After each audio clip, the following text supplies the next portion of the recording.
제3장 당뇨병 환자의 혈당 관리, 고혈당과 저혈당 대처 방법. 고혈당에 대한 대처 방법. 고혈당이 계속 지속된다면 먼저 원인을 살펴보아야 합니다. 평소보다 과식을 하였거나 운동량이 현저히 줄어든 경우, 갑자기 스트레스를 받은 경우, 다른 질병으로 인해 몸이 아프거나 열이 나는 경우, 혈당을 올리는 특정 약물을 복용하는 경우에는 혈당이 올라갈 수 있습니다. 고혈당 상황에서는 혈당을 자주 재어보고 수분 섭취를 충분히 해야 합니다. 공복 혈당이 240mg/dL 이상인 경우에는 가능한 운동을 피하고 휴식해야 하며, 고혈당의 원인을 교정하여도 계속 혈당이 높다면 병원을 방문하여 주치의와 상의한 후 현재 약물 또는 인슐린 치료를 변경해야 합니다. 저혈당에 대한 대처 방법. 저혈당은 당뇨병의 적극적인 혈당 조절 과정에서 가장 큰 걸림돌이 될 수 있습니다. 제대로 대처하면 별다른 후유증이 남지 않으므로 크게 두려워할 필요는 없습니다.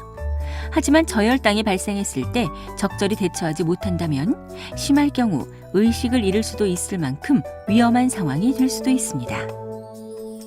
그러므로 당뇨병 환자와 가족들은 저혈당의 증상과 대처 방법에 대해 충분히 알고 있어야 하며, 만약 저혈당이 발생한다면 그 원인을 찾아내고 바로잡아서 재발하지 않도록 해야 합니다. 물론 가장 중요한 것은 당뇨병의 혈당 조절 원칙을 잘 지켜서 저혈당의 발생 위험 자체를 줄이는 것입니다.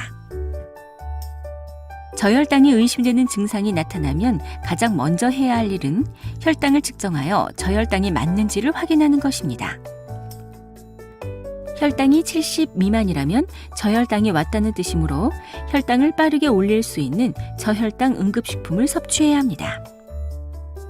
이처럼 혈당을 가장 먼저 측정하는 이유는 저혈당으로 인한 증상이 매우 다양하기 때문입니다. 가벼운 저혈당으로 인한 증상은 어지러움, 메스꺼움, 피로감 등으로 나타날 수 있는데, 이러한 증상들은 저혈당이 아닌 다른 원인에 의해서도 흔히 발생할 수 있으므로 저혈당인지 여부를 정확히 확인하고 대처하는 것이 중요합니다.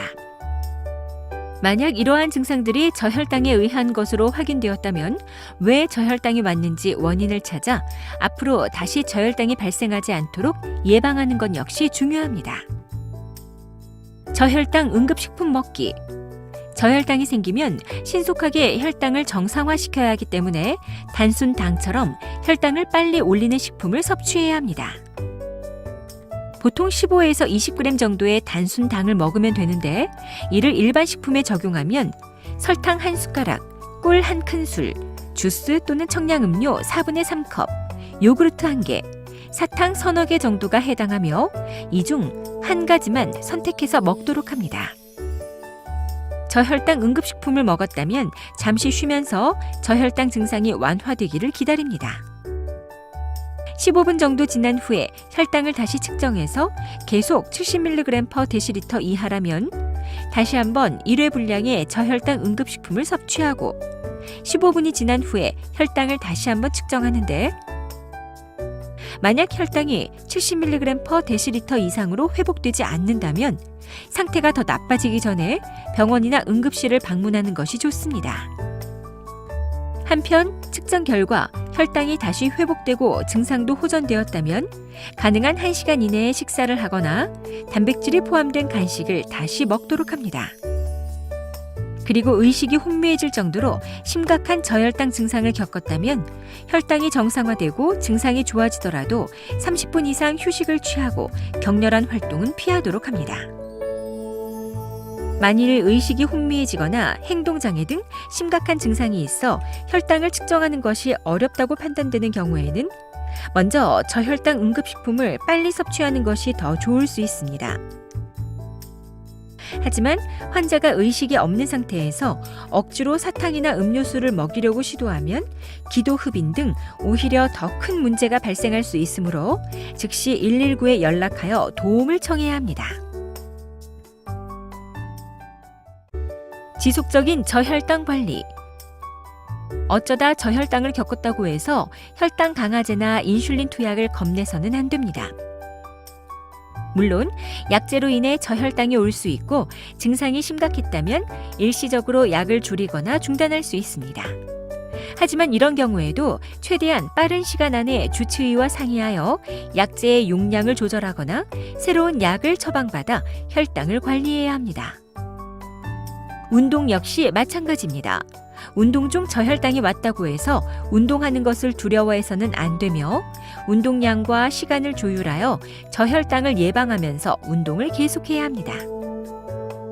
심각한 저혈당을 경험했다면 주변의 도움을 받을 수 있도록 준비해 두는 것이 좋습니다. 함께 일하는 동료나 자주 만나는 친구들에게 자신이 당뇨병 환자임을 알리고 심각한 저혈당 증상 등 혼자 해결할 수 없는 상황이 왔을 때 도움을 받을 수 있도록 미리 요청을 해두십시오. 그리고 경우에 따라서는 모르는 사람들 가운데 있을 때 심한 저혈당이 나타날 수도 있으므로 주변 사람들이 당뇨병 환자임을 알고 필요한 도움을 줄 수 있도록 아래의 내용이 적힌 저혈당 인식표를 가지고 다니시기를 권장합니다. 저혈당 무감지증.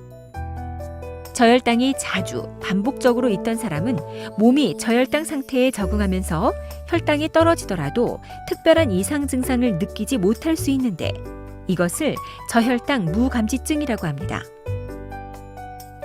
혈당이 약간 떨어졌을 때 증상을 느낀다면 적절히 대처할 수 있지만 증상을 느끼지 못한다면 적절히 대처도 할 수 없고 갑자기 의식을 잃고 쓰러지거나 그로 인해 큰 후유증이 생길 수 있습니다. 따라서 저혈당 무감지증이 있는 분들은 본인이 심각한 위험 상태가 되었음을 인식하고 혈당을 더 자주 규칙적으로 측정해야 합니다. 만일 자가 측정 혈당이 50에서 60mg/dl인데도 식은땀이나 손떨림, 가슴 두근거림 등의 경고 신호가 없다면 저혈당 무감지증이 있을 수 있으므로 담당 의사와 상의해야 합니다.